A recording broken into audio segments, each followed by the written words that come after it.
Hello and welcome back to Bay Brothers. On this channel, we already made 2 videos about the new Superman movie, covering the positives and the negatives. But today, we're focusing only on the financial side. The question is simple: did Superman 2025 actually make money? Is it a flop or is it a success? The reason why we decided to make this video comes from James Gunn himself. He's been very active on X, replying to fans. One fan asked if the movie only starts making money after $650 million on the box office, and James Gunn replied, absolutely false. Anyone saying that doesn't know the movie business. We'd never make a movie that needs that much money to make a profit to start a universe.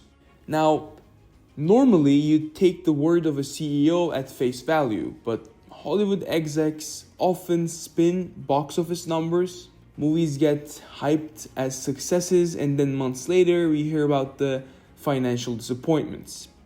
Also, I learned to make my own research, so I wanted to look into the real numbers for Superman 2025. To figure this out, you need 2 things: the budget, which includes production costs plus marketing, then the box office gross, of which studios only keep a share. On average, studios take about 50 to 55% domestically and 45, maybe up to 50% internationally. And specifically in China, it's as low as 25%. That means a movie has to make roughly double its total budget, marketing plus production, to break even. Here's where things get tricky for this movie. Ohio tax filings under the codename Genesis, later confirmed to be Superman, which you can see on the screen now, showed the movie cost about $363 million. With tax credits, the net spend was probably closer to $270 to $280 million, because about 25% tax return is expected. Marketing also was heavily reported. It is probably estimated to be about $200 million. That means the total spending could be as high as $560 million, or with tax breaks about $470 million. On the other hand, DC officially claims the production was about $225 million, with $100 to $125 million for marketing, putting the total closer to $350 million. So, which is it? To know exactly for sure, we would need Warner Brothers' official reporting, and that usually comes maybe a couple years after a movie releases, so we'll have to wait on that, but the truth is probably somewhere in the middle. Either way, the break-even point lands somewhere between 600 to 700 million. So far, Superman has grossed about 595 million worldwide. Realistically, the final number will be in the 600 to 625 million range, which would leave over 300 million up to $350 million to Warner Brothers after theater cuts.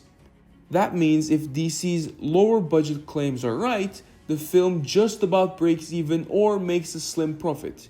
But if the higher production numbers are accurate, Superman could still be looking at a loss of around $50 to $100 million. Another clue: Warner moved the film to digital earlier than expected.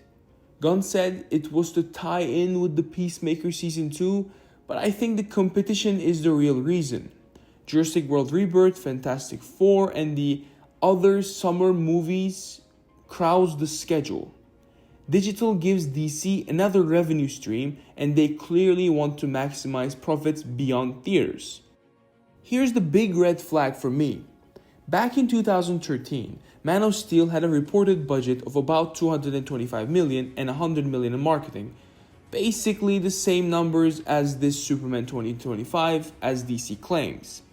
Man of Steel grossed $670 million worldwide, and even then, it was considered only a modest success that barely broke even. Now in 2025, ticket prices are higher, yet the movie makes less money. DVD and Blu-ray sales are gone, and theaters are less profitable post-pandemic.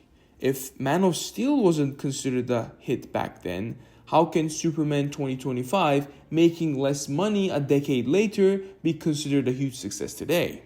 Yes, the pandemic changed everything. Theaters haven't fully recovered. So-called superhero fatigue is real. The movie quality has declined over the years, and it's harder than ever to launch a new shared universe. But here's my issue.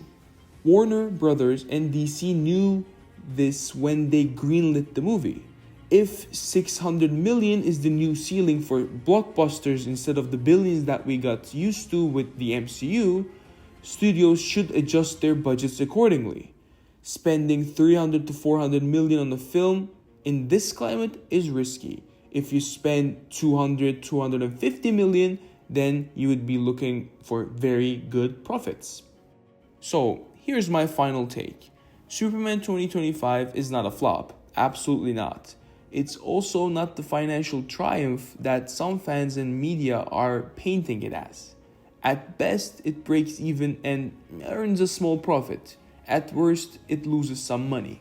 The truth is in the middle. Superman met DC's lowest box office expectations, meaning they won't profit much from solely the box office numbers, and will need merchandise, video on demand, streaming, and long-term sales to really turn a profit.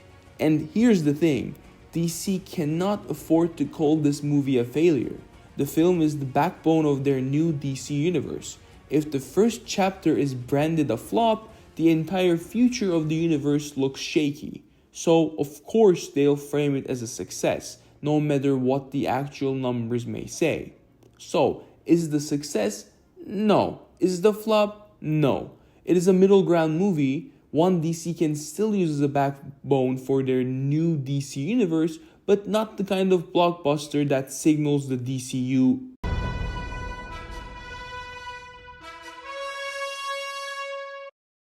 Those are my thoughts based on the reports, box office numbers, and DC's own statements. What do you think? Did I miss something? Drop your take in the comments below. I really want the DCU to succeed. I already mentioned that multiple times. I want to see the comics I love brought to life with great stories and real financial success. Thanks for watching, and B-Bros out.